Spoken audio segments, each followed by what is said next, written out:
Muy buenos días, queridos hermanos de las iglesias Betania. Es un privilegio para mí que Dios me da y la vida también de volver a esta querida iglesia. De ella yo fui su pastor desde el año 2000 hasta el año 2002, junio del 2002. Y fue una experiencia maravillosa hasta que el Señor me indicó que ya era hora de dejar para regresar a mi tierra a seguirle sirviendo. He sido pastor en 3 iglesias bautistas siempre. Mi primer pastorado fue en la iglesia bautista La Resurrección. Luego hasta el 2000, hasta finales del 1999 e inicios del año 2000 el Señor me puso allá en su iglesia y desde el 2002 hasta el presente sigo siendo pastor de la iglesia bautista del Palmar. Para mí es un gozo, hermano, haberle conocido al Señor desde el año 1975.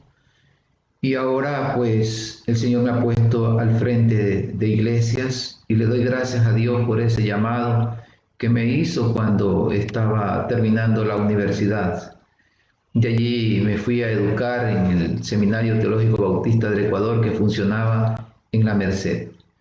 Entonces, mis hermanos, yo quiero darle infinitas gracias a Dios y al presidente Mauricio Gavilanes por este enorme privilegio que me da de dirigirme a ustedes después de casi 18 años. Espero que sea de mucha bendición lo que hoy el Señor ha puesto en mi corazón transmitirles. Cuando yo era estudiante del colegio, había un profesor de problemas socioeconómicos y él siempre decía una frase: que el Ecuador es como un mendigo sentado en una mina de oro, dando a entender de que el Ecuador es un país rico que lamentablemente no se ha dado cuenta de lo afortunado que Dios lo ha premiado, le ha dado.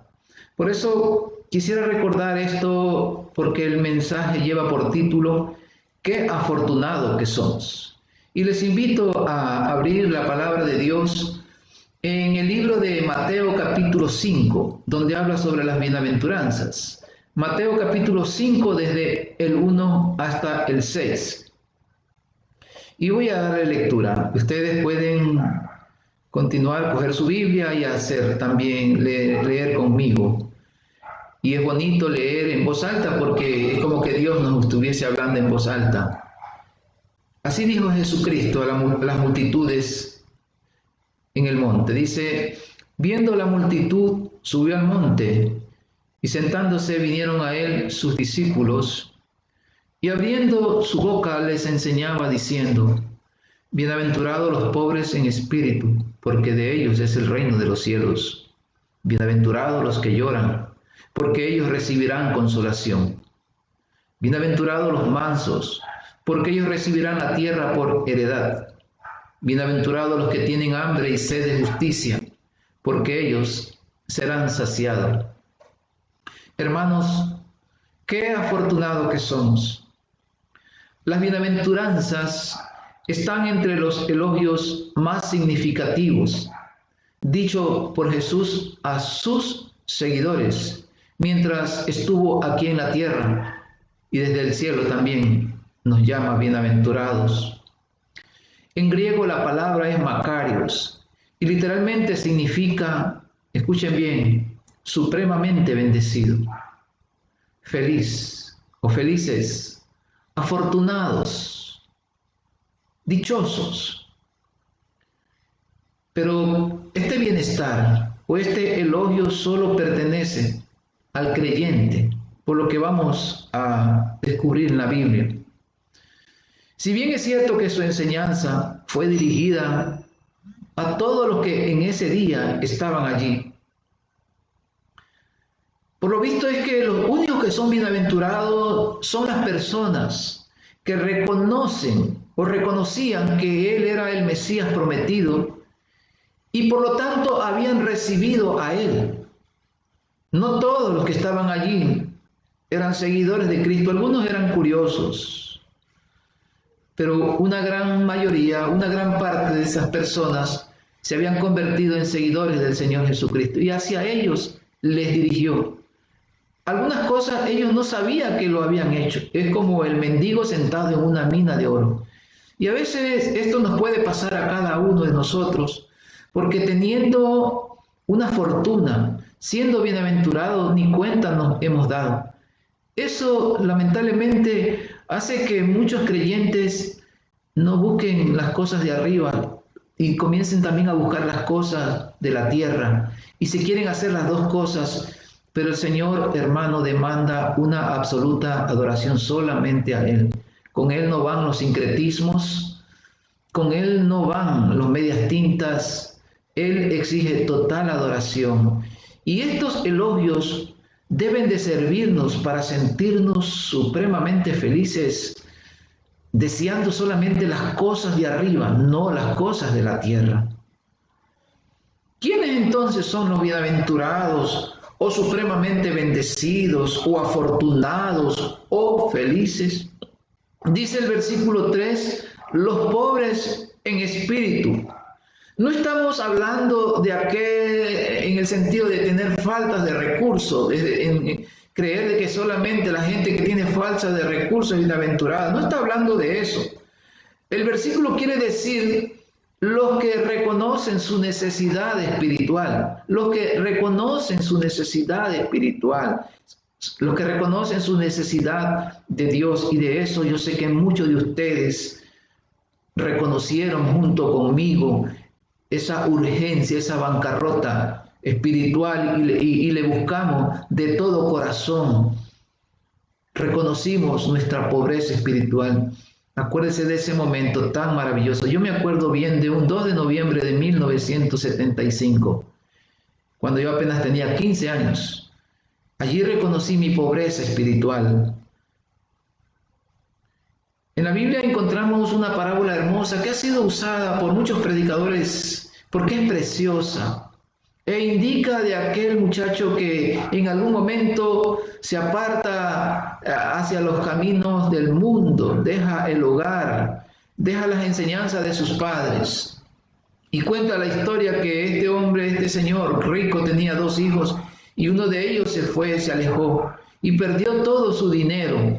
Y cuando ya no tenía nada, él tuvo que ir a trabajar en un negocio o en un trabajo, en una ocupación que para un judío era algo inmundo, como era cuidar cerdos. Este joven era judío.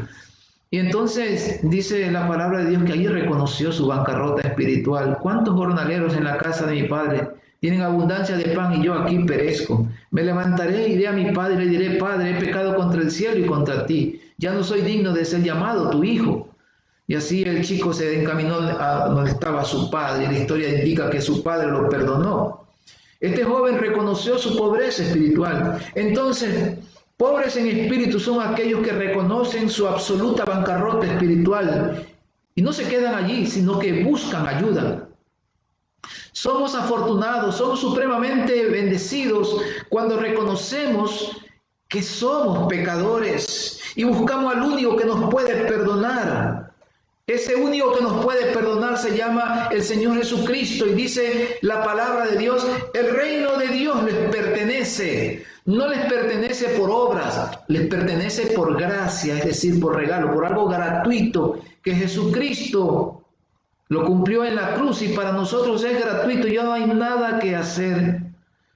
Si usted, mi amigo, si aquí hay algún que no conoce a Jesucristo y usted reconoce su pobreza espiritual, reconoce que usted no puede ya con su vida, busca al Señor, se arrepiente e inmediatamente se convierte en hijo de Dios y forma parte ya de este reino en estos mismos momentos, si usted va arrepentido al Señor. Pero también, hermanos, aunque siempre ya nosotros le conocemos, siempre nos hace falta ser más como Cristo. Nosotros no debemos de ser conformistas y constantemente debemos de estar reconociendo que nos hace falta, no hemos alcanzado la excelencia que el Señor pide.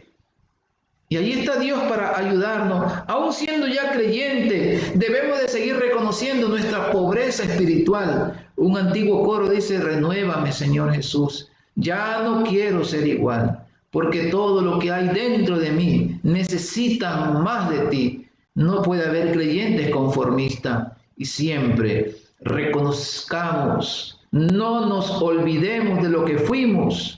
El Señor en el Antiguo Testamento dejó varias fiestas, entre ellas la Pascua, tabernáculos, etc. Dejó varias fiestas para que se recuerden lo que ellos fueron cuando estuvieron de esclavos en Egipto más de 400 años. Siempre esas fiestas recordaban la bondad del Señor. Lamentablemente ocurrió lo que le ocurre a muchos creyentes, que el orgullo llega y se olvidan de lo que fueron, se olvidan de dónde el Señor los sacó. Él es el que nos ha rescatado y siempre debemos estar recordando eso. Bienaventurados los que reconocen su pobreza espiritual, porque el reino de los cielos, inaugurado por Cristo, les pertenece. Versículo 4 dice: bienaventurados los que lloran, porque ellos recibirán consolación. Afortunados, supremamente bendecidos los que lloran. No se refiere al sufrimiento por las necesidades que tenemos, por las penas, por las tristezas y a veces hasta por las alegrías que lloramos. No se refiere a ello, se refieren a aquellos que lloran por el pecado. En épocas de avivamiento se cuenta de un gran predicador llamado Juan Wesley en Inglaterra. Este hombre era un gran predicador y él se dirigía a las masas, y la historia cuenta que mucha gente en esos pueblos que él visitaba caían llorando horas tras horas, y muchos días, muchos estaban llorando días allí, arrodillados. Había una convicción de pecado. Entonces, esos son los bienaventurados, los que lloran por haber pecado. Quizás usted lloró, quizás usted no lloró, quizás ahora llora, pero qué hermoso es llorar reconociendo lo vil que hemos sido. Bienaventurados los que lloran, porque ellos recibirán consolación. Entonces se refiere esto a la tristeza piadosa que lleva a un arrepentimiento verdadero para salvación, pero también para volver arrepentidos cuando pecamos, como el hijo pródigo. Como el hijo pródigo que fue a donde su padre totalmente arrepentido, diciendo que no merecía hacer nada y que lo pusiera como uno de sus empleados. Así debemos de llegar y así debemos de mantenernos en humildad, ocupando el puesto que el Señor nos ponga en la iglesia o fuera de ella, no queriendo nada para nosotros, no pareciéndonos a Juan y Jacobo cuando se presentaron ante Jesús para que los ponga uno a la izquierda y otro a la derecha en desmedro del resto. En el reino de los cielos, el que es mayor es el más humilde. El hijo pródigo fue donde su padre a que lo ponga como trabajador, pero su padre lo consoló, como vamos a ver más adelante, que es necesaria la consolación. Su padre lo consoló y lo puso en el puesto que antes tenía, pese a la oposición de su hermano mayor. Bienaventurados los que lloran, bienaventurados los que lloran por haber pecado. Y también usted, mi hermano, cuando usted peque, vaya donde el Señor. David es un gran hombre, es un gran ejemplo, pero también hay cosas que la Biblia no le esconde lo que él hizo. Él cuando mintió, asesinó, adulteró, él no se arrepintió y pensaba que Dios no lo había visto. Pero cuando Natán fue El hombre se arrepintió de todo corazón y allí tenemos la oración en el Salmo 32, la situación de David antes y después del arrepentimiento, cuando él dice que mientras él se quedó callado y no le dijo nada, Dios no se arrepintió, dice que su verdor, su vida se volvió como sequedad de veranos, hasta sus huesos comenzaron a dolerle. Por eso él dice que él declaró su pecado y Dios lo perdonó. Qué hermoso, hermanos, lindo, es dejar el pecado después de conocer a Cristo, porque nadie está exento de ellos. Y es importante no mantenernos allí, en esa pocilga de pecado, criando cerdos, comiendo las algarrobas que ofrece el mundo. Ya usted probó el maná. Y por eso es necesario, si se ha apartado de Dios, si en estos momentos está con pecado, deje el pecado.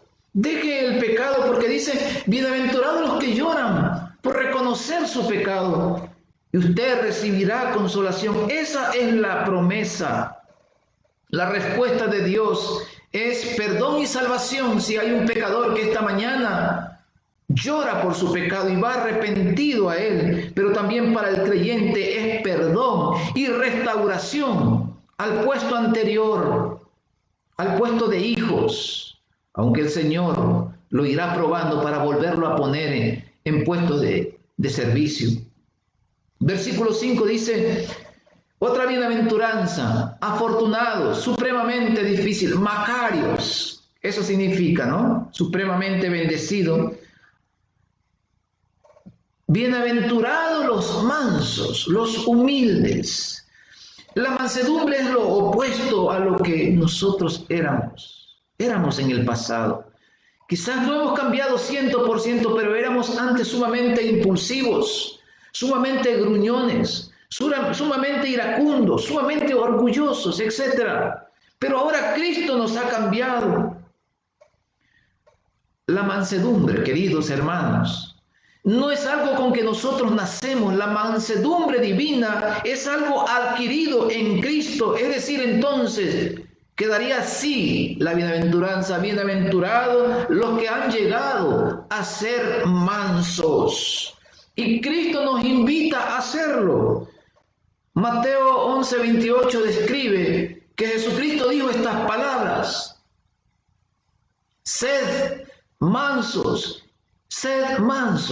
y humildes de corazón, y hallaréis paz para vuestras almas. Sed mansos es la invitación de nuestro Señor para disfrutar de buena vida, para no sufrir del corazón, no sufrir de un derrame cerebral. Debemos de ser mansos y humildes. Zacarías es un profeta que no nació en Jerusalén, en Israel. Él nació en Babilonia durante el cautiverio babilónico. Y él tuvo que regresar para, juntamente con Ageo, motivar a los judíos que habían detenido la construcción del templo que se llama el templo de Zorobabel.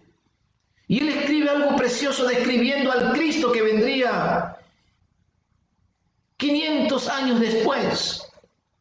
Él lo ve al Señor Jesucristo en 9:9, en Zacarías 9:9, y dice: he aquí tu rey viene a ti, manso y sentado sobre un asna, no con pedigrí, hijo de animal de carga, sobre un pollino, hijo de animal de carga. Cada día, esa debe de ser tu oración y la mía, hermanos. Cada día dejando de ser impulsivos, iracundos, orgullosos, gruñones, gritones. Cada día siendo apacible, que eso significa mansedumbre, apacible. Nuestro Cristo fue humilde, fue muy humilde, y Él les enseñó a los discípulos a ser muy humildes. Él les lavó los pies que andaban sudorosos y llenos de polvo. Él cogió un manto, una toalla y una vasija para lavar los platos. Esa vasija fue usada para lavar los pies de los discípulos, y lavó incluso a Judas. Él hizo el trabajo del peor de los esclavos porque el esclavo de más bajo rango era el que hacía ese trabajo, y el Señor tomó esa lavacara, puso agua, los lavó los pies de los discípulos y con amor los secó, incluso al de Judas. Pedro, que posiblemente fue el que más tiempo pasó con el Señor, testifica de él y escribe en Primera de Pedro 2:23 que era Jesucristo admirablemente manso. Decía el Señor cuando lo maldecían, Él estuvo allí. Cuando lo maldecían, no respondía con maldición. Él sí lo hizo. Él sí insultó a quienes fueron a atrapar a Jesús. Cuando padecía, no amenazaba. Pedro sí lo hizo. Pero claro, después cambió Pedro. Dice, si no encomendaba la causa al que juzga justamente. Eso hacía el Señor cuando lo maldecían, cuando lo amenazaban. Él se dirigía a su Padre. Y qué bello momento aquí el de la cruz, ¿no? Cuando dijo, Padre, perdónalos porque no saben lo que hacen. Era inmensamente manso, era muy manso. Bienaventurados entonces los que han llegado a ser mansos, porque ellos recibirán la tierra. ¿Cuál tierra? Esta, hermanos. Esta tierra que tiene que ser descontaminada, y en el milenio aquí somos parte. Por eso digo, si usted esta mañana no conoce a Cristo, no sabe lo que se está perdiendo. Y si usted, mi hermano, ya conoce a Cristo, busque las cosas de arriba. Busque las cosas de arriba. Cuando usted regrese aquí a esta tierra y viva por 1000 años en una tierra totalmente hermosa como el Edén, esta tierra le pertenece a usted, mi hermano. Por eso esto debe de impedir que usted busque las cosas de este mundo. Bienaventurados los que han llegado a ser mansos, porque ellos recibirán la tierra por heredad. Esta frase la tomó el Señor del Salmo 37:11.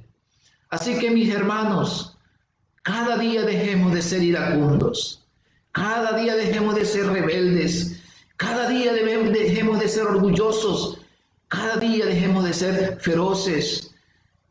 Cuando el cristiano toma estas actitudes, se parece al diablo. Cristo nos invita a parecernos a Él. Él lo exige y de esta manera nos llamará supremamente bendecidos, bienaventurados. Decir que no se puede, hermanos, es algo equivocado. Sí se puede ser humilde después de haber sido orgulloso.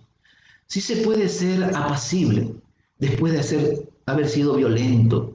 Sí se puede. El ejemplo es Juan, el que escribe las 3 cartas de él, que escribe el Evangelio y que escribe el Apocalipsis. Su padre se llamaba Boanerges, que significa hijo del trueno. Por algo le tienen que haber puesto el hijo del trueno, o sea, un hombre iracundo. Y eso transmitió a sus hermanos Jacobo y Juan. Y Jacobo y Juan demuestran que eran gente muy violenta, muy ambiciosa. En alguna vez Cristo no fue recibido por los samaritanos y ellos le recomendaron a Cristo que haga llover fuego del cielo.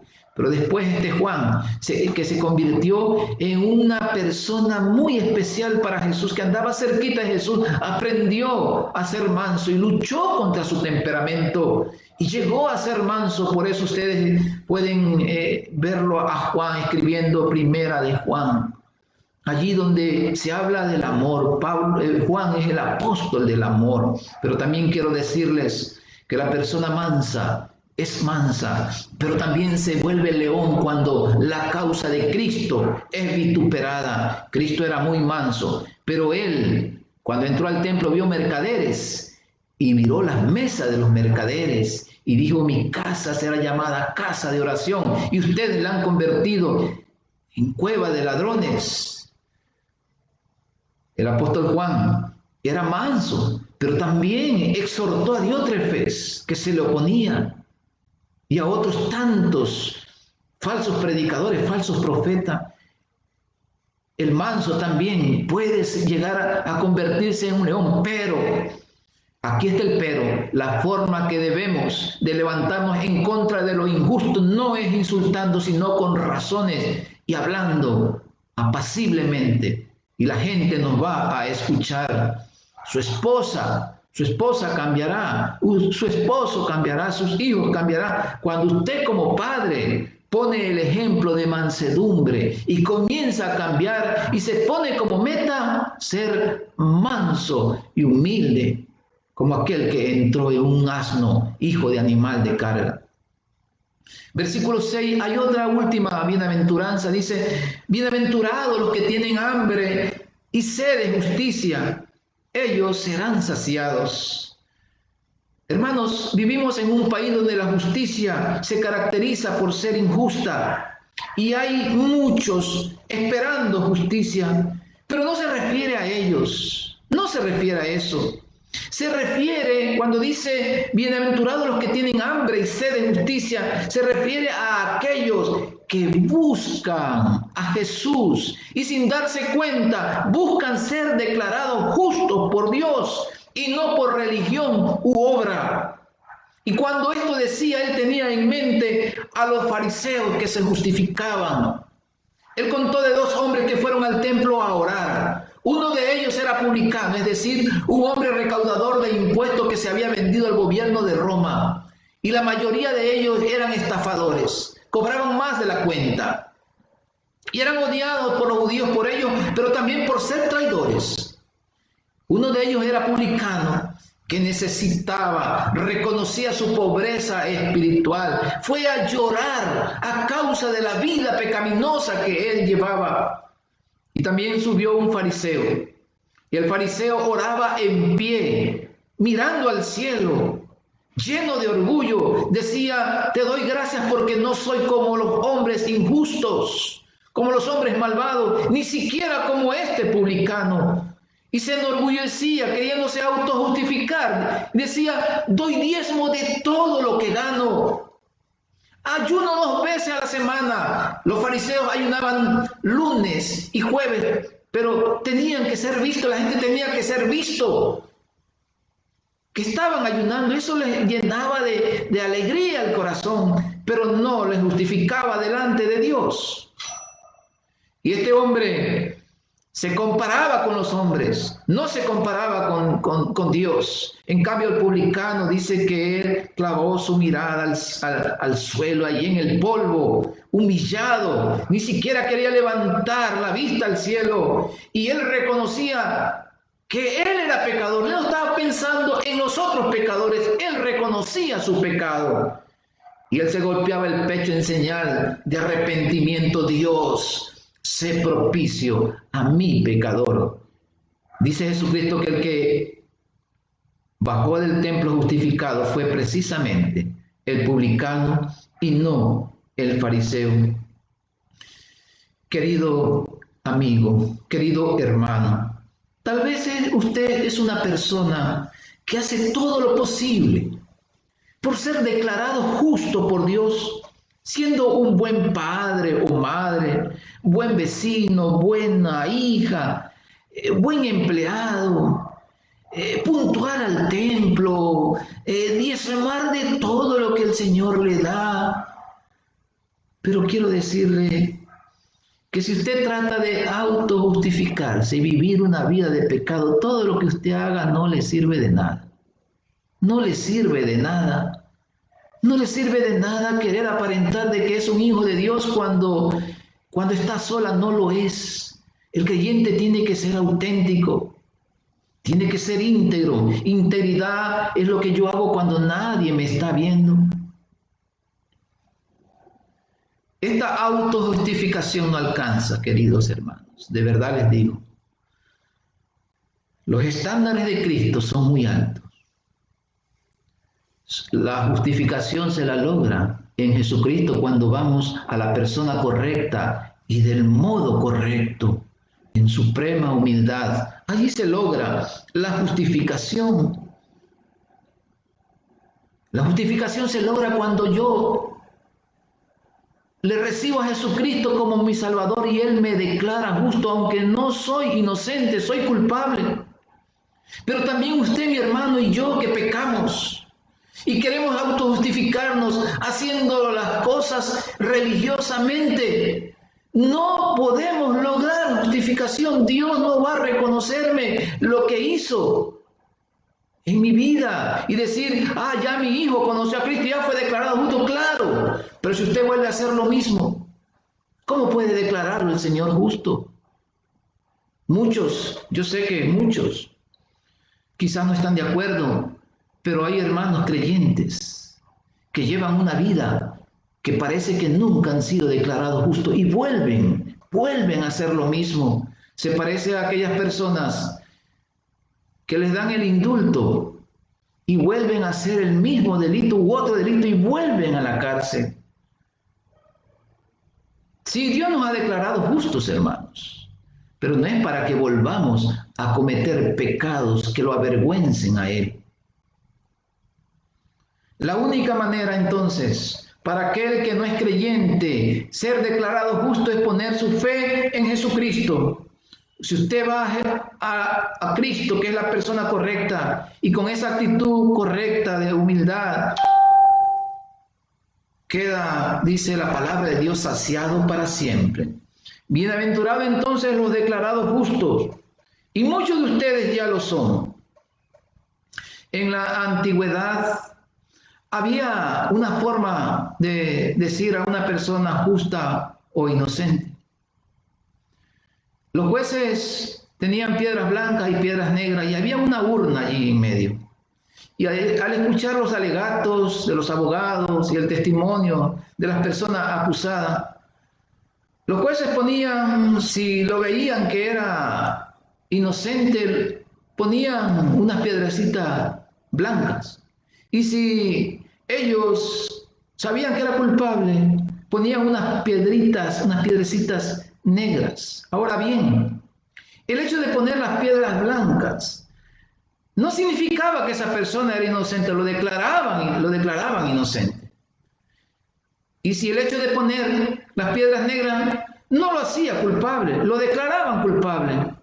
¿Por qué quiero decir esto, hermanos? Porque nosotros no somos inocentes. Nuestra hoja de pecado era larga y Dios borró todo eso. No somos inocentes. Inocente es un niño que nace. Inocente es un niño o una persona discapacitada 100%, que no se da cuenta. Esos son inocentes. Pero nosotros no somos inocentes. Y sin embargo, Dios, querido hermano, te ha declarado inocente. Tú eres bienaventurado, bienaventurado los que son declarados inocentes, bienaventurados aquellos que tienen hambre y sed de ser declarados inocentes, que cargan el pecado. Por eso qué hermoso es arrepentirnos de ellos. Termino, queridos hermanos, las bienaventuranzas son solo para creyentes. Las bienaventuranzas llevan promesas terrenales y eternas. La bienaventuranza de ser manso debe ser una meta que debemos de tener nosotros. Las bienaventuranzas demuestran que el camino a las bendiciones celestiales es contrario al camino mundano, porque la idea del mundo es que la felicidad se fundamenta en riquezas, lujos, abundancia, apariencia, superficialidad, etc. Solo podemos ser felices, dichosos, bienaventurados solamente en Cristo, no en lo mundano. Qué afortunado que somos y a veces ni cuenta nos hemos dado. Hay una historia en ese libro llamado La culpa es de la vaca.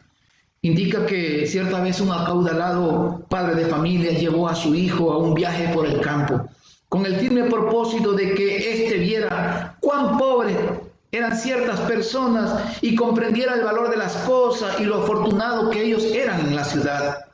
Estuvieron una noche y un día en esa granja de una familia campesina de bajos recursos, y al concluir el viaje, al concluir esa experiencia, regresaron a casa y allí en el carro le preguntó a su hijo: ¿qué te pareció el viaje? Y el niño le dijo: muy bonito, papá. El padre dijo: ¿viste qué tan pobre y necesitada puede ser esta gente? El niño le dijo: sí. El padre le preguntó: ¿y qué aprendiste? El niño le contestó con mucha sabiduría: vi que nosotros tenemos un perro en casa. Ellos tienen 4. Nosotros tenemos una piscina de 25 metros. Ellos un riachuelo sin fin. Nosotros tenemos lámparas importadas en el patio. Ellos tienen las estrellas. Nuestro patio llega hasta el muro de la casa, el de ellos al horizonte. Especialmente papá. Vi que ellos tienen tiempo para conversar y convivir en familia. Tú y mamá deben trabajar todo el tiempo y casi nunca los veo. El padre se quedó mudo y el niño agregó: gracias papá por enseñarme lo ricos que podríamos llegar a ser.